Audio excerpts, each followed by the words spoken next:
दीवानापन episode 32।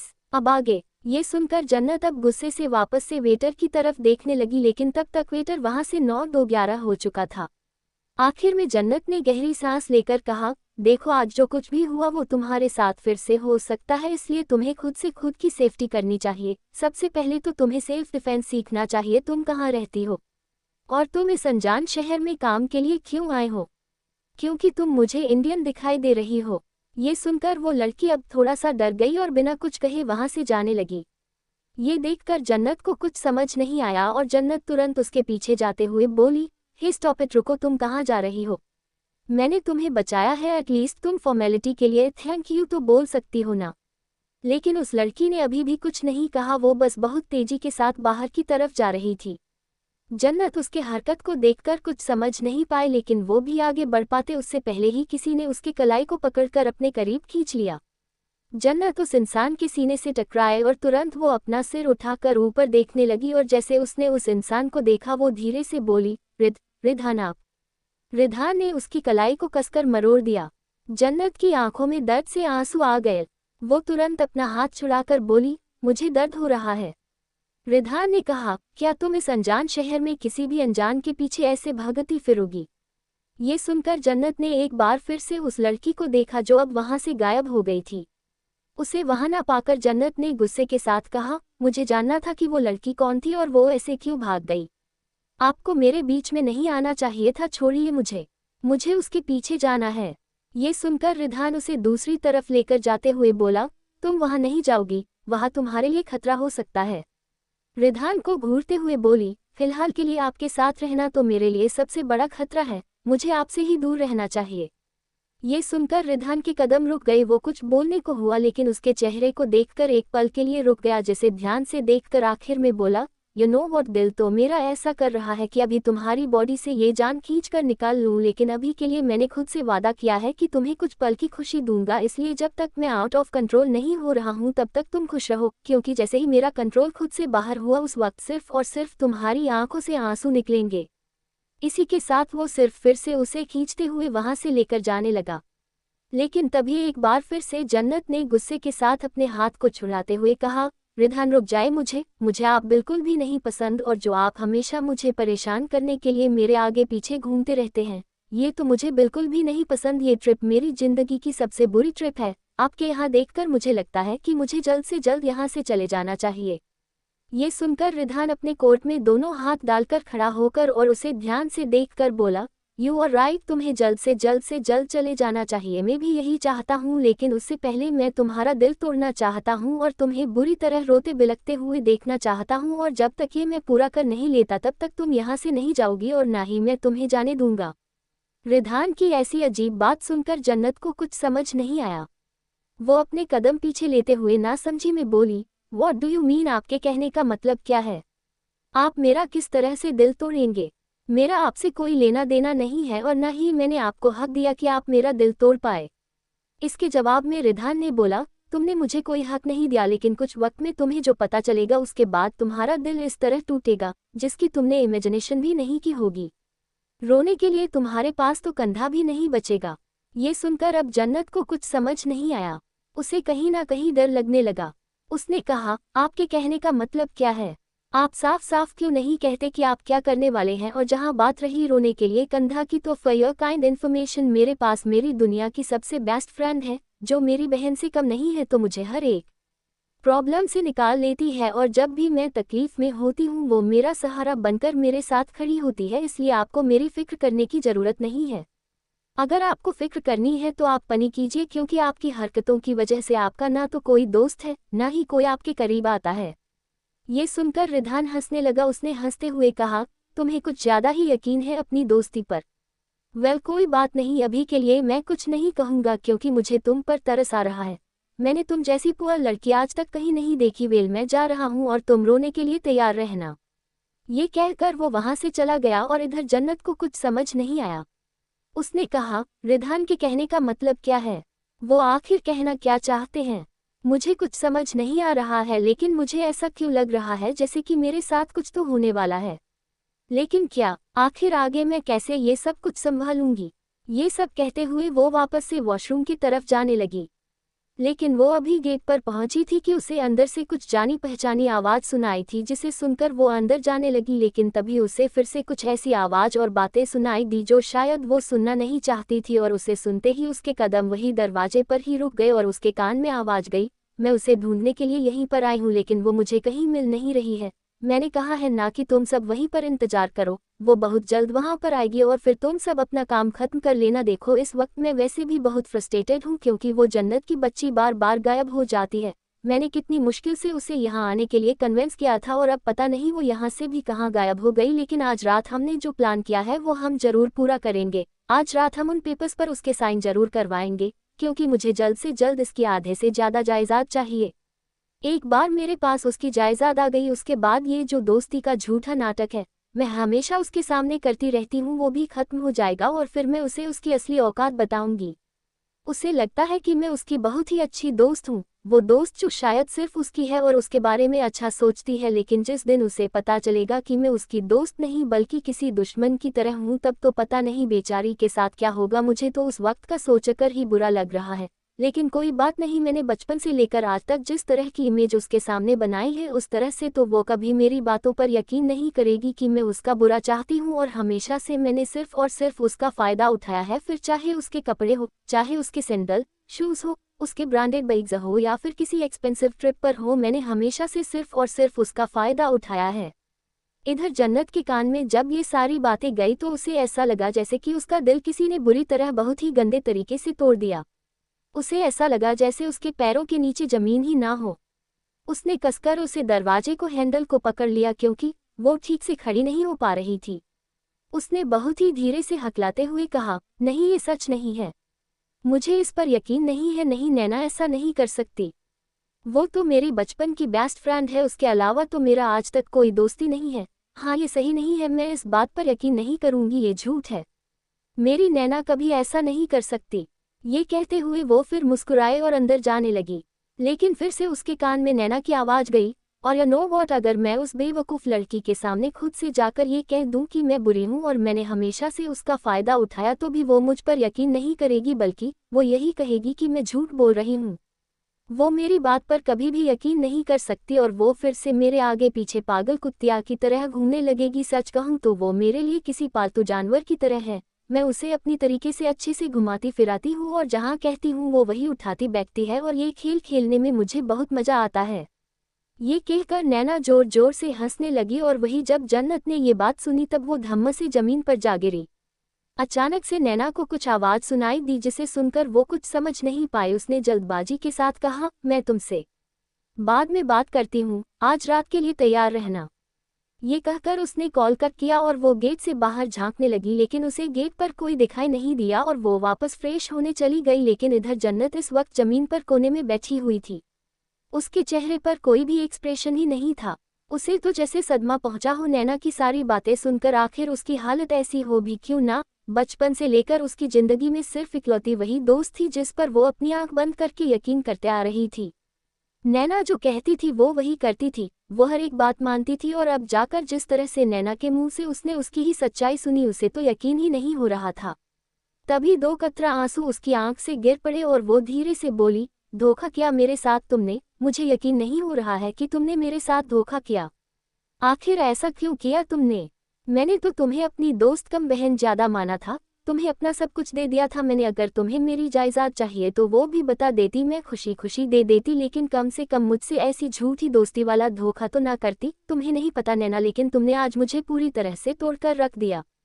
प्यार में धोखा मिलता है तो वो दर्द होता है, लेकिन जब दोस्ती में धोखा मिलता है तो वो कितना दर्द देता है और कितनी तकलीफ होती है, मुझसे ज़्यादा कोई नहीं समझ सकता।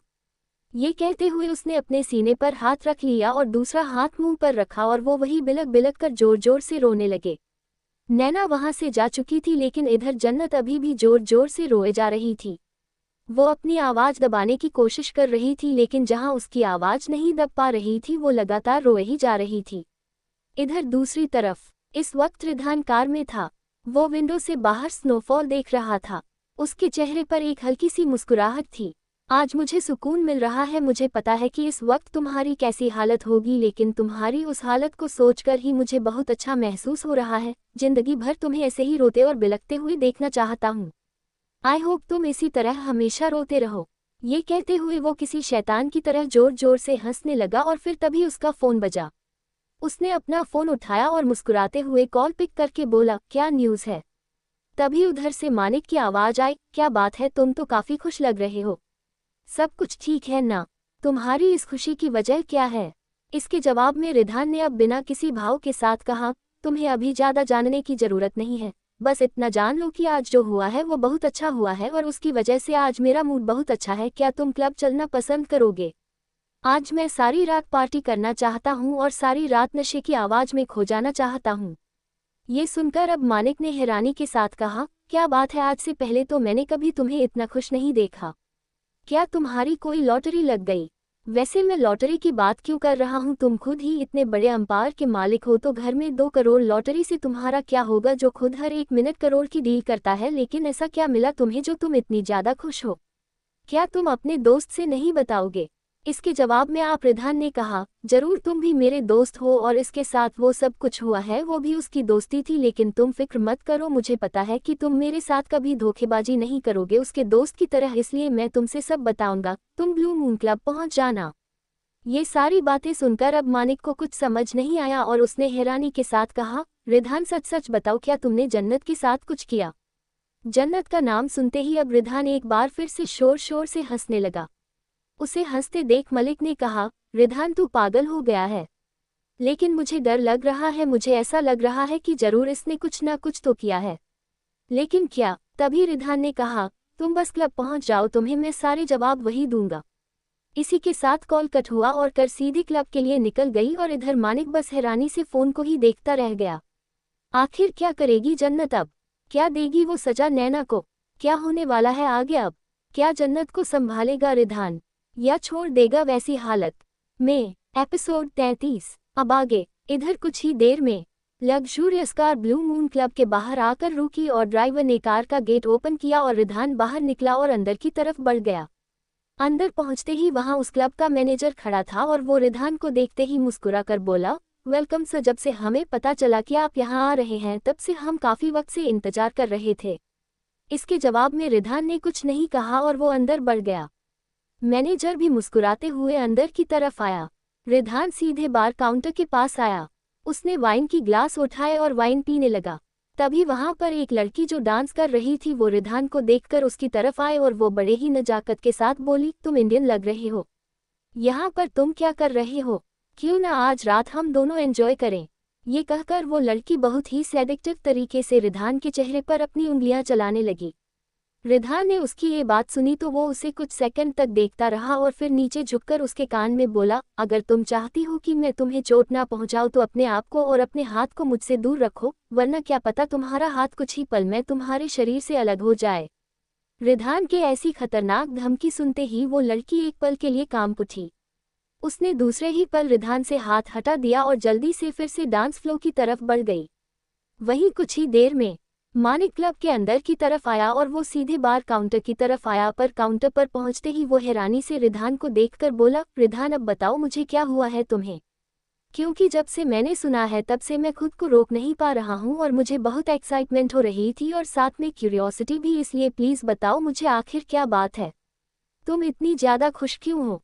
इसके जवाब रिधान तिरछी मुस्कुराहट के साथ बोला, अभी अभी तो तुम यहाँ आए हो और इतनी जल्दी तुम सवाल करने लगे।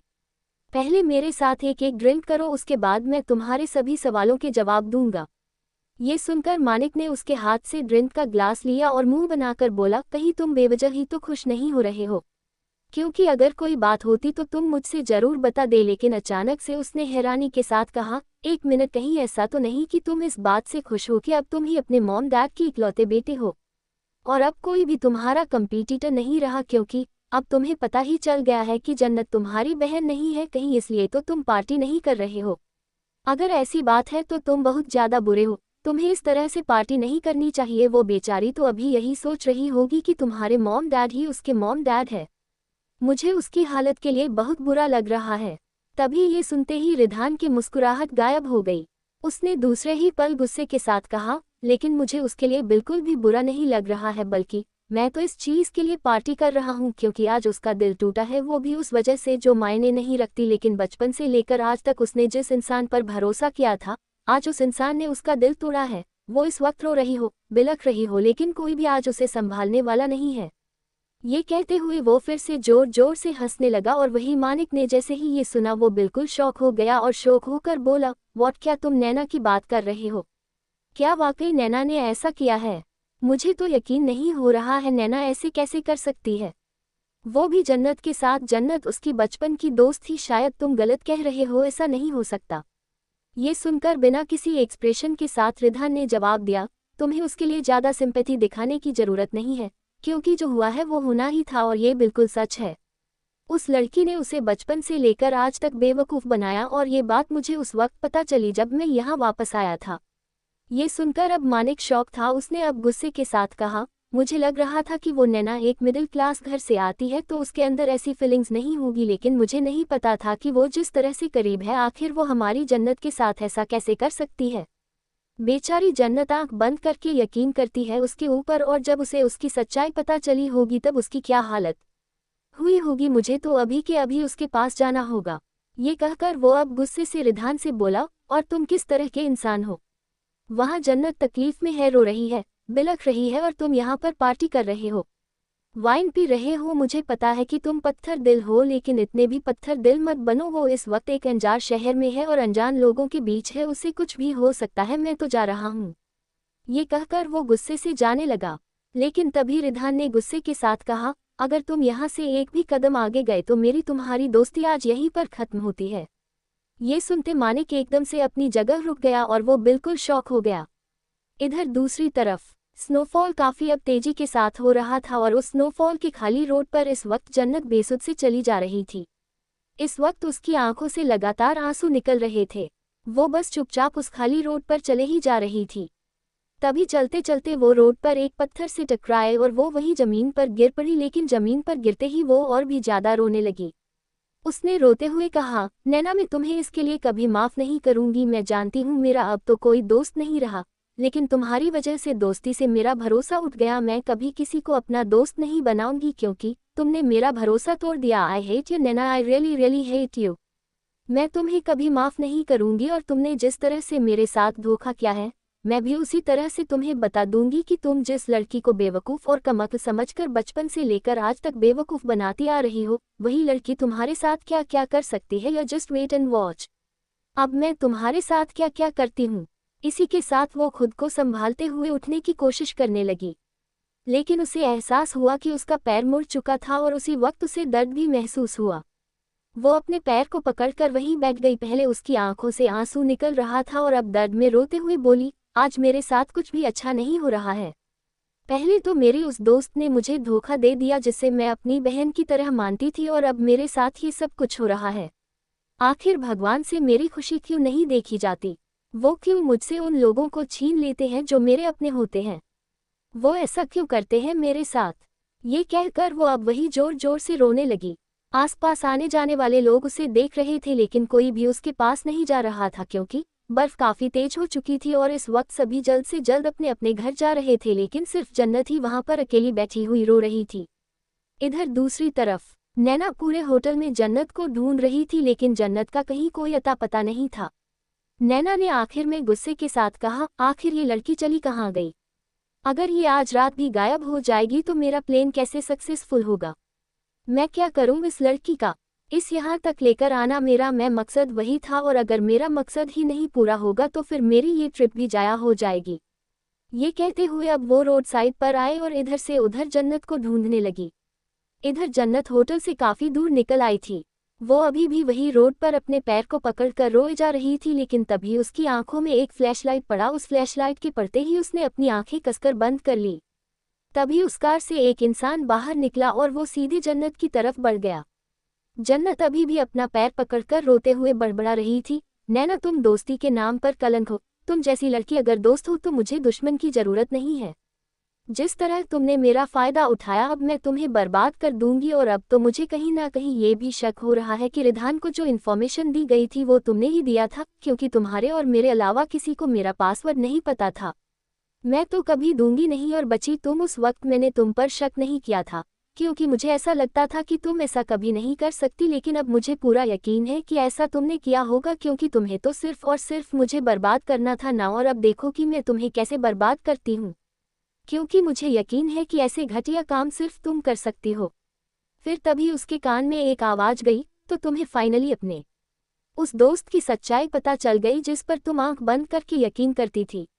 अचानक से उस आवाज़ को सुनते ही जन्नत हैरान हो गई। वो तुरंत अपना सर उठाए और सामने देखने लगी। रिधान इस वक्त उसकी तरफ झुकते हुए उसे ही घूर रहा था। रिधान को देखते ही जन्नत ने तुरंत आसपास देखकर कहा, आप इस वक्त यहाँ क्या कर रहे हैं? आप तो चले गए थे ना? तभी रिधान गुस्से से नीचे झुका और उसके बाजू को कसकर पकड़कर बोला, कैसा लग रहा है? दिल टूटने पर मजा आता है या फिर तकलीफ होती है? बताओ मुझे। एक्चुअली मेरे पास दिल नहीं है ना, इसलिए मुझे पता नहीं है कि दिल टूटने पर कैसे फीलिंग आती है। और अभी तुम्हारा दिल टूटा है क्योंकि तुम्हारी ये रेड आइज बता रही है कि तुम कितने ज़्यादा तकलीफ में हो। ये कहकर वो अजीब तरह से मुस्कुराया, लेकिन तभी जन्नत इसका उल्टा जवाब देने की बजाय उसके सीने से लग गई और सुबक सुबक कर रोते हुए बोली, मुझे यहाँ से ले चलिए। मैं सच में बहुत ज़्यादा टूट गई हूँ। इस वक्त मुझे किसी के कंधे और किसी के बड़ों की ज़रूरत है।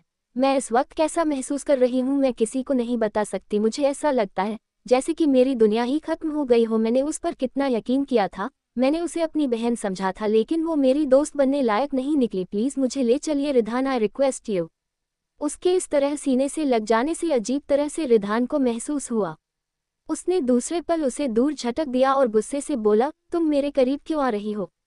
लेकिन जन्नत ने फिर से अपना सर उसके कंधे पर रख दिया और दर्द में बोली, मैं इस वक्त चलने की कंडीशन में नहीं हूँ और मैं इस वक्त बहुत ज़्यादा थक गई हूँ। मैं रोते रोते थक गई, अपने दिल को समझाते समझाते थक गई, और इस अंजार शहर में मुझे कोई ऐसा नहीं मिला जो मुझे सहारा दे सके और मुझे समझ सके। एक आप ही है जो आप मुझे संभाल सकते हैं। प्लीज़ कुछ वक्त के लिए सारी दुश्मनी भूल जाए, बस कुछ वक्त के लिए मुझे संभाल लीजिए।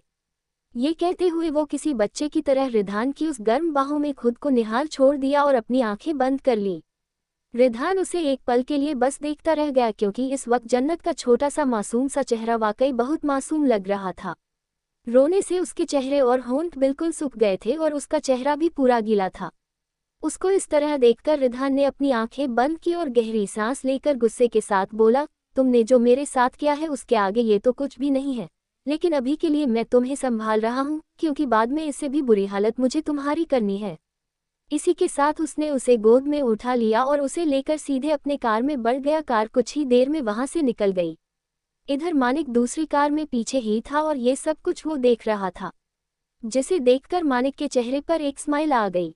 उसने कहा, रिधान सूर्यवंशी, तुम दुनिया के सामने चाहे जितना कह लो कि तुम उससे तकलीफ पहुंचाओगे और उसकी तकलीफ से तुम्हें खुशी होती है, लेकिन तुम्हारा दिल ऐसा नहीं है। तुम्हारा दिल उसकी तकलीफ को देखकर तकलीफ में आ जाता है। इसीलिए तो जब तुम्हें उसकी कंडीशन के बारे में पता चला तो तुम बिना कुछ कहे उस क्लब से ऐसे गायब हो गए जैसे कि तुम वहां कभी गए ही नहीं थे। वैसे अच्छी बात है, शायद ये ट्रिप इतनी भी बुरी नहीं है। शायद भावना आंटी की बात सही थी। जन्नत और रिधान को ये ट्रिप ही करीब लाएगा, लेकिन भाई बहन के तौर पर नहीं, बल्कि अब एक अलग रिश्ते के तौर पर। मानिक के चेहरे पर अब बड़ी सी मुस्कुराहट थी और कुछ ही देर में वो अपने कार को टर्न किया और वहां से निकल गया। क्या होगा अब आगे? एपिसोड 34। अब आगे। इधर दूसरी तरफ इंडिया में सुबह का वक्त था और सूर्यवंशी पैलेस के बाहर कार आकर रुकी। उसे कार से तन्मय काफी गुस्से के साथ बाहर निकले और अंदर की तरफ बढ़ गए। अंदर भावना पहले ही रमन के साथ सोफे पर बैठे कुछ बात कर रही थी। तन्मय अंदर पहुंचते ही गुस्से से चिल्लाते हुए बोले, भावना कहाँ है तुम्हारा बेटा? अचानक से तन्मय के चिल्लाने की आवाज सुनकर भावना को कुछ समझ नहीं आया और रमन भी हैरानी के साथ बोले, बॉस आपकी ट्रिप तो 2 दिन बाद खत्म होने वाली थी ना, तो फिर आप यहाँ अचानक कैसे? इसके जवाब में गुस्से के साथ तन्मय ने कहा, पहले मैंने जो पूछा है उसका जवाब दो। कहाँ है रिधान? ये सुनकर भावना अपनी जगह से खड़ी होकर बोली, लेकिन आखिर बात क्या है? आप मुझे बताएंगे? तन्मय ने दांत पीसकर कहा, उसे क्या लगा वो मुझसे बात छुपा लगा तो मुझे पता नहीं चलेगा। उससे कह दो कि मुझे सब कुछ पता चल चुका है। मैं जान चुका हूँ कि उसने मेरी बेटी के साथ क्या किया है। ये सुनते ही अब रमन के एक्सप्रेशन गायब हो गए। वो तुरंत हड़बड़ी के साथ अपनी जगह से उठाते हुए बोले, क्या ये आप क्या कह रहे हैं? रिधान सर ने अब जन्नत के साथ क्या कर दिया? इसके जवाब में तन्मय ने दांत पीसकर कहा, कुछ दिन पहले जब वो जेल गई थी तो उसकी वजह रिधान था। रिधान ने ही उसे जेल भिजवाया था। ये सुनते ही अब भावना बिल्कुल शॉक रह गई और रमन भी बिल्कुल शॉक था। लेकिन उसे कहीं ना कहीं इस बात का पहले से ही शक था, लेकिन तन्मय के मुंह से ये सच्चाई सुनकर अब उसका शक यकीन में बदल गया था। लेकिन वो भावना के आगे कुछ बोल नहीं सका और बस गुस्से का घूंट पीकर रह गया। लेकिन तन्मय ने दांत पीसकर कहा, भावना अभी के अभी अपने बेटे को बुलाओ, मैं उससे बात करूंगा कि आखिर इतनी भी क्या दुश्मनी है अपनी बहन से कि वो इस तरह से उसके साथ कर रहा है। ये सुनकर भावना ने अब गुस्से के साथ कहा, सच कहूं तो मैं खुद भी उससे बात करना चाहती हूं, लेकिन अफसोस अभी वो यहाँ पर नहीं है।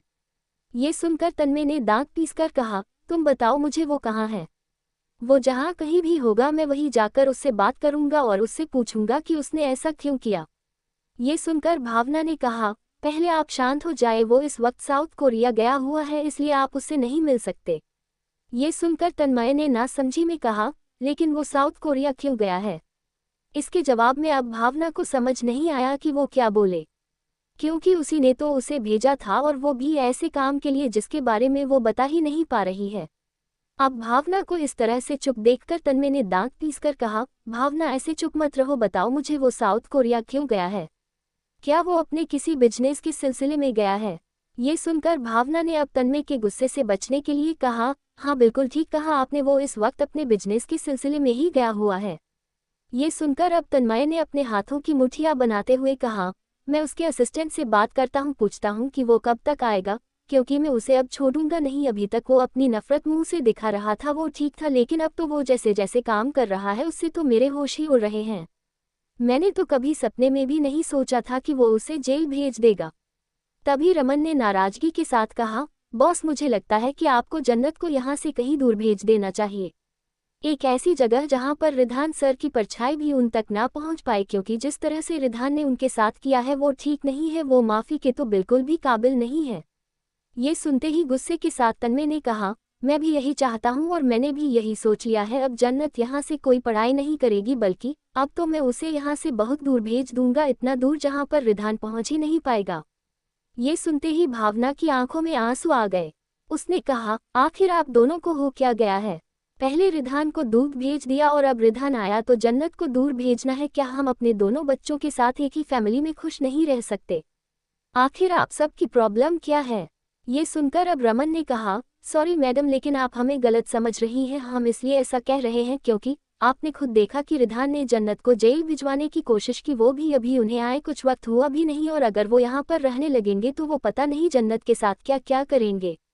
उनकी नफरत की कोई हद नहीं रह गई है, इसलिए मैं कह रहा हूँ कि उसे यहाँ से दूर भेज देना चाहिए, इससे वो साफ और खुश रहेगी और इधर रिधान सर भी परेशान नहीं होंगे। ये सुनकर अपना सरनामे हिलाते हुए भावना ने कहा, नहीं रमन, मैं तुम्हारे इस बात से एग्री नहीं करती, बल्कि हमें तो एक साथ मिलकर ये सोचना चाहिए कि हम किस तरह से अपने दोनों बच्चों को एक कर सके। ये सुनते ही तन्मय ने दांत पीसकर कहा, भावना बच्चों जैसी बातें मत करो, रिधान कोई दूध पीता बच्चा नहीं है जो तुम उसे समझाओगी और वो जन्नत को अपनी बहन मानने लगेगा। जब वो इतने साल से उसे अपनी बहन नहीं माना तो तुम्हें क्या लगता है अब वो उसे अपनी बहन मानेगा? ये सुनकर अब भावना को समझ नहीं आया कि वो क्या बोले। वो बिल्कुल चुप हो गई। तभी गहरी सांस लेते हुए तन्मय ने रमन से कहा, रमन मुझे लगता है तुम बिल्कुल ठीक कह रहे हो, एक बार जन्नत वापस आ जाए फिर मैं उससे बात करता हूँ। लेकिन ये कहते हुए उन्हें कुछ समझ आया और वो भावना से बोले, लेकिन जन्नत इस वक्त है कहाँ? क्या वो अभी भी हॉस्टल में रह रही है? ये सुनकर अब फिर से भावना को समझ नहीं आया कि वो क्या जवाब दे, क्योंकि जन्नत को भी उन्होंने ही साउथ कोरिया भेजा था और अगर वो गलती से भी इस बारे में बताती है तो प्रॉब्लम हो जाएगी। लेकिन तभी रमन ने भावना की तरफ देखकर नाराजगी के साथ कहा, बॉस एक्चुअली मैडम ने जन्नत को उनके दोस्त नैना के साथ ट्रिप पर भेजा है और वो इस वक्त अपने ट्रिप पर हैं। ट्रिप का नाम सुनकर तन्मय को कुछ समझ नहीं आया और वो नासमझी में भावना से बोले, उसे तुमने अब कौन से ट्रिप पर भेज दिया? अभी कुछ वक्त पहले ही तो वो ऑस्ट्रेलिया के ट्रिप से आई थी, अभी तो उसके एग्जाम स्टार्ट होने वाले हैं और इस एग्जाम्स के बीच तुम उसे घूमने के लिए कैसे भेज सकती हो? तुम कितनी लापरवाह हो भावना। अब भावना की आंखों में आंसू आ गए। आखिर वो जो कर रही थी अपने दोनों बच्चों को एक करने के लिए कर रही थी, लेकिन जिस तरह से अब उस पर इल्जाम लगाया जा रहे थे उसे बिल्कुल भी अच्छा नहीं लग रहा था। उसकी आंखों में आंसू देख अब रमन ने हिचकिचाते हुए कहा, बॉस मुझे लगता है मुझे यहाँ से जाना चाहिए। ये कहकर वो वहां से जाने लगा। लेकिन तभी तन्मय ने कहा, मैंने जो कहा उस पर ध्यान रखना, जैसे ही जन्नत वापस आती है तुम कोई अच्छी जगह तलाश करना जहां हम उसे भेज सकते हैं और वहां से उसकी अच्छी पढ़ाई भी हो सके। ये सुनकर रमन ने अपना सर हाँ में हिला दिया और वो वहां से चला गया। इधर उसके जाने के बाद भावना रोने लगी और रोते हुए बोली, सही कहा आपने, मैं दुनिया की बहुत ही लापरवाह माँ हूँ। मुझ जैसा लापरवाह आज तक कोई भी नहीं हुआ। मुझे अपने दोनों में से किसी भी बच्चे की कोई फिक्र नहीं है। मैं तो हमेशा से चाहती हूँ कि उन्हें तकलीफ हो, इसीलिए तो मैंने जन्नत को यहाँ की प्रॉब्लम से दूर कुछ वक्त के लिए खुश रहने के लिए भेज दिया और देखिए मैंने कितनी बड़ी गलती कर दी। उसकी ये बात सुनकर अब तन्मय ने आखिर में गहरी सांस लिए और उसके पास आकर उसे अपने सीने से लगा कर बोले, आई एम सॉरी भावना, तुम सोच नहीं सकती, मैंने जब ये न्यूज़ सुनी थी कि मेरी बेटी जेल चली गई है और उसकी वजह मेरा खुद का बेटा है, तब से मैं बिल्कुल पागल हो गया था। मुझे ऐसा लग रहा था कि जैसे मैं उस वक्त अपने ही बेटे का खून कर दूं, लेकिन मैंने कैसे खुद को संभाला ये सिर्फ मैं जानता हूं। और जब मैं यहाँ पर आया तो तुम पर बेवजह गुस्सा करने लगा। आई एम सॉरी, मुझे ऐसा नहीं करना चाहिए था। ये सुनकर भावना ने अब सिसक कर कहा, इन्हीं सब चीज़ों की वजह से ही मैंने जन्नत को यहाँ से कुछ दिनों के लिए दूर भेज दिया था, क्योंकि आपको नहीं पता जन्नत की भी हालत बहुत बुरी थी। वो यहाँ बहुत रो रही थी और मुझे डर था कि कहीं वो डिप्रेशन में ना चली जाए, इसलिए मैंने नैना से बोला कि वो उसके साथ उस ट्रिप पर जाए और वहाँ उसका ख्याल रखे और उसे ज़्यादा से ज़्यादा वो अच्छी चीज़ों के साथ रहने दे, जिससे उसका मन बहल जाएगा और जब वो वापस आएगी तो अच्छे से पढ़ाई कर पाएगी। आप ही बताए, क्या मैंने कुछ गलत किया? ये सुनकर तन्मय अपना सिर ना में हिलाते हुए कहा, हाँ मुझे पता है तुमने कुछ भी गलत नहीं किया, बल्कि तुमने जो किया एक माँ होने के नाते बहुत अच्छा किया। मैंने कहा ना, मैं फ्रस्ट्रेटेड हो गया था इसलिए मैंने तुम पर गुस्सा किया। आई एम सॉरी, मुझे माफ़ कर दो। मुझे पता है कि तुम दुनिया की सबसे बेस्ट मॉम और बेस्ट बीवी हो। ये कहकर वो नीचे झुके और उसके माथे पर किस कर दिए। भावना के चेहरे पर अब स्माइल आ गई, लेकिन उनके मन में अभी भी बहुत कुछ चल रहा था। वो मन ही मन बोली, सॉरी तन्मय, मैंने आपसे झूठ बोला, लेकिन मैं क्या करूं? मुझे आपके गुस्से से डर लगता है। मैं कैसे बताऊं कि उन दोनों को ट्रिप पर मैंने ही जानबूझकर भेजा है, और अब जब आगे आपको ये बात पता चलेगी तो पता नहीं आप क्या करेंगे।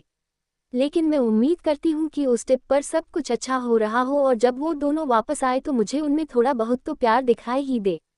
ये कहते हुए भावना अब तन्मय के सीने से लग गई और अपनी आंखें बंद कर ली। लेकिन इधर तन्मय के दिमाग में तो कुछ और ही चल रहा था। उसने मन ही मन कहा, रिधान तो मेरी सोच से भी ज्यादा खतरनाक हो चुका है। मुझे सके कि कहीं उसे ये तो पता नहीं चल गया कि वाकई जन्नत उसकी बहन नहीं है। नहीं नहीं, जिस दिन उसे ये सच पता चलेगा उस दिन वो पता नहीं क्या करेगा। शायद वो जन्नत को नुकसान पहुंचाए, पर ऐसा कैसे हो सकता है? मैंने तो 19 साल पहले सारे सबूत मिटा दिए थे, सारे नामो निशान मिटा दिए। उसे कहीं से भी नहीं पता चल सकता कि जन्नत मेरी बेटी नहीं और ना ही उसकी बहन है। इधर दूसरी तरफ रात के 2 बज रहे थे जब अपने गोद में रिधान छोटी सी जन्नत को लेकर अपने कमरे की तरफ बढ़ा। इस वक्त उसके चेहरे पर कोई भी एक्सप्रेशंस नहीं थे, लेकिन जन्नत उसके गर्म सीने में बिल्कुल किसी बिल्ली के बच्चे की तरह दुबकी हुई थी। तभी वो अचानक से कुछ बड़बड़ाने लगी। रिधान ने उसे घूर कर देखा और गुस्से से बोला, ये आखिरी बार है जब मैं तुम्हें ऐसे अपने गोद में लिए हूँ। नेक्स्ट टाइम से तुम जहाँ कहीं भी रहोगी मैं तुम्हें वैसे ही छोड़कर चला जाऊंगा। ये कहते हुए वो उसे अपने कमरे की तरफ लेकर जाने लगा। लेकिन तभी उसे जन्नत के कमरे की तरफ से कुछ आवाज़ सुनाई दी, जिसे सुनकर रिधान के चलते कदम रुक गए और दूसरे पल उसके चेहरे पर एक डेविल स्माइल आ गई। उसने एक नज़र जन्नत को देखा जो अभी भी गहरी नींद में सो रही थी। उसे देखकर रिधान ने कहा, आज तुम बहुत ज़्यादा रो चुकी हो, इसलिए आज के लिए मैं तुम्हें और परेशान नहीं करूंगा, लेकिन कल के लिए रेडी रहना। ये कहते हुए वो उसे सीधे अपने कमरे में लेकर आया। उसने उसे बेड पर किसी मैट्रिक्स की तरह पटक दिया। जन्नत इतनी गहरी नींद में थी कि उसे कुछ असर ही नहीं हुआ और वो इस तरह उस ब्लैंकेट में लिपटकर सो गई। रिधान ने अपने उस ओवर लेदर कोट को निकालकर सोफे पर फेंक दिया और अपने स्लीव्स को फोल्ड करते हुए कमरे से बाहर निकल गया। वो डायरेक्टर जन्नत के कमरे की तरफ बढ़ा। इधर जन्नत के कमरे में नैना और 2 आदमी खड़े थे। नैना इस वक्त बहुत ज्यादा गुस्से में थी।